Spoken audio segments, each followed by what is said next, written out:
বেটা নিজের পকেটের টাকা দিয়ে রাজনীতি করি, ইসলামী আন্দোলন করি। আমি তো আমার এই বুকের পকেট ইসলামী আন্দোলনের কাছে আমানত রাখছি, সাইডের দুই পকেট এটাও ইসলামী আন্দোলনের কাছে আমানত রাখছি। যখন আমার দল চাবে, যা কিছু চাবে তাই আমি বিলিয়ে দিতে প্রস্তুত। এখানে কোনো কার্পণ্যতা করবো না। আর তোমরা সাদাবাজি একদিন না করলে ওখানেই মারামারি। নারায়ণগঞ্জে এইরকম মারামারি করছে যে চেহারার মানচিত্র পর্যন্ত পরিবর্তন করে। আমাদের একটা বিষয়ে প্রতিজ্ঞাবদ্ধ হতে হবে, আমি মানুষের সাথে চলবো, দুই পায়ের আখলাকওয়ালা চরিত্রহীন কোন লম্পটের সাথে আমি চলবো। ইন্নাল হামদুলিল্লাহি জামিআ ওয়াসসালাতু ওয়াসসালামু আলা মান লা নাবিয়্যা বা'দা, আম্মা বা'দ। আউযু বিল্লাহি মিনাশ শাইতানির রাজীম। বিসমিল্লাহির রাহমানির রহিম। ওয়া লাকাদ কাররামনা বনি আদম। আল্লাহ তাআলার উত্তম সৃষ্টি আমরা মানুষ কিভাবে চলবে, কিভাবে ফিরবে, কিভাবে দুনিয়াতে বসবাস করবে, এই কারণে আল্লাহ তাআলা অনেকগুলো নিয়ম কানুন দিয়েছে। তার ভিতরে এক নাম্বার, মানুষ সম্পর্কে আল্লাহ তাআলা নিজে বলতেছেন, মানুষকে আমি সম্মানের সহিত সৃষ্টি করছি। ওয়ালাকাদ কাররামনা বনি আদম।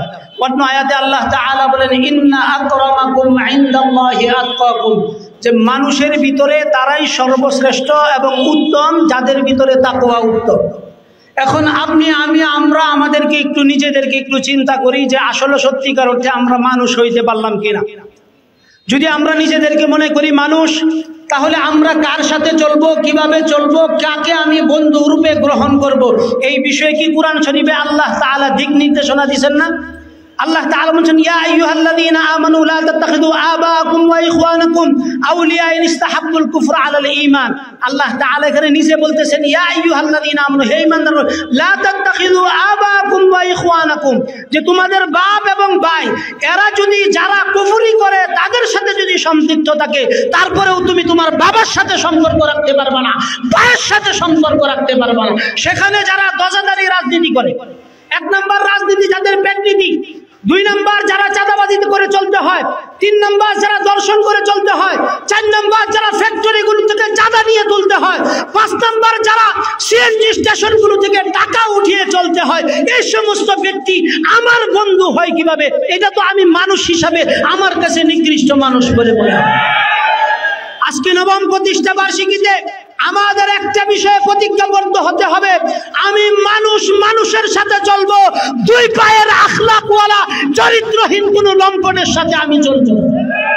আমি তো আমার মসজিদে চাকরি করি, যাকে আমার ভালো লাগে আমি বুঝি যে এটা মানুষ, তার সাথে আমি কথা বলি, চলি, একটা চা খাই। যদি বুঝি যে মানুষ না, এর দিকে আমি কোনোদিন ফিরেও থাকি।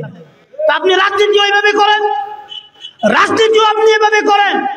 পেটনীতির চিন্তা যখন আপনি ভালো করে করবেন, রাজনীতি দিয়ে যদি এটা ইবাদতই মনে করেন, ইবাদতটাকে ইবাদত মনে করেন, এই দেশে কোন সুস্থ বিবেকবান মানুষ আওয়ামী লীগ বিএনপির বন্ধু হতে পারে না। কারণ যে আওয়ামী লীগ জামায়াতে ইসলামীকে দীর্ঘদিন তাদের প্রয়োজনে ব্যবহার করে, যখন তাদের প্রয়োজন মুক্ত হয়েছে, স্বৈরাচার এখন নাই, সেই জামায়াতে ইসলামী এখন রাজাকার হয়ে গেছে। যেই বিএনপি ইসলামী আন্দোলনের প্রশংসা করতে করতে মুখের মধ্যে ফেনা উঠায় ফেলতো, আজকে সেই ইসলামী আন্দোলন স্বৈরাচারের দালাল হয়ে গেছে। ভূতের মুখের আমরাম বক্তব্য, এরা এই সমস্ত বক্তব্য কোন কারণে দিতেছে? কারণ যখন ধ্বংস অনিবার্য হয়ে যায়, এর আগেই কিন্তু এই রকম কথা বলে। আবু কাদেরের যেই গুণ, ইদানিং কিছু বিএনপির নেতার ভিতরেও এই গুণ আসতেছে। এতটুকু নিশ্চিত থাকেন, আমি ইতিপূর্বে আগেও বলছি, এখনো বলি, চাঁদাবাজি যদি বন্ধ হয়ে যায়, বিএনপিরে দাফন করার মতো কর্মী খুঁজে পাওয়া যেত না, আওয়ামী লীগকে দাফন করার মতো কর্মী খুঁজে পাওয়া যেত না। বেটা নিজের পকেটের টাকা দিয়ে রাজনীতি করি, ইসলামী আন্দোলন করি। আমি তো আমার এই বুকের পকেট ইসলামী আন্দোলনের কাছে আমানত রাখছি, সাইডের দুই পকেট এটাও ইসলামী আন্দোলনের কাছে আমানত রাখছি। যখন আমার দল চাবে, যা কিছু চাবে তাই আমি বিলিয়ে দিতে প্রস্তুত। এখানে কোনো কার্পণ্যতা করবো না। আর তোমরা চাঁদাবাজি একদিন না করলে ওখানেই মারামারি। নারায়ণগঞ্জে এইরকম মারামারি করছে যে চেহারার মানচিত্র পর্যন্ত পরিবর্তন করে। অফিস ভাড়া, যেই অফিস ভাড়া নিতে গিয়ে অফিসের টাকা চাওয়ার কারণে বেটাকে মেরে ফেলাইছে।